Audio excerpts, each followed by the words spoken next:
Now, did you watch the show Adolescence? A lot of the parents and educators who watched it felt kind of freaked out.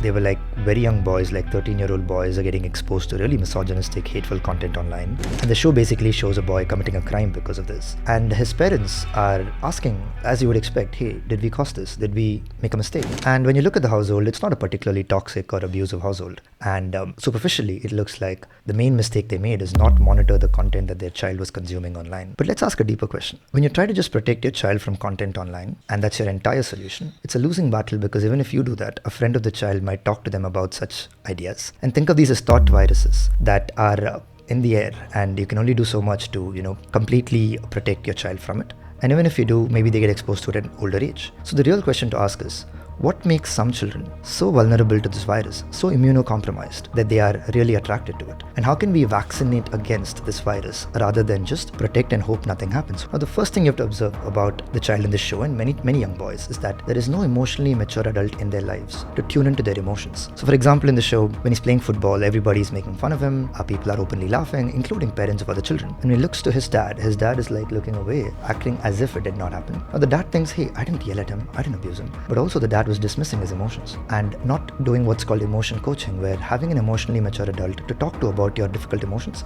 is almost like nutrition for children. And by not giving that, the child is malnourished. And the reason why a lot of the influencers will not talk about this is that this is a harder solution. Now we want easy solutions to a complex problem. It feels good to parents who are consuming the content. But here are some harder things we need to do. The second thing the child did not have was an adult, again, to contextualize all of this information that he was watching online. And he was discussing it with other people who also don't possess the prefrontal cortex or the critical thinking abilities to understand that andrewtate is just some kind of like Schiller of some course, and that's why he's saying it. And because parents many times assume that, hey, I didn't speak about it, the school didn't speak about it, so maybe the child does not have that knowledge at all. That's a very naive way to think about it, especially now it's much better to assume that they have access to that information. And the role of the adults and the educators is to contextualize that information, help them think critically about it rather than hope and pray that has not happened.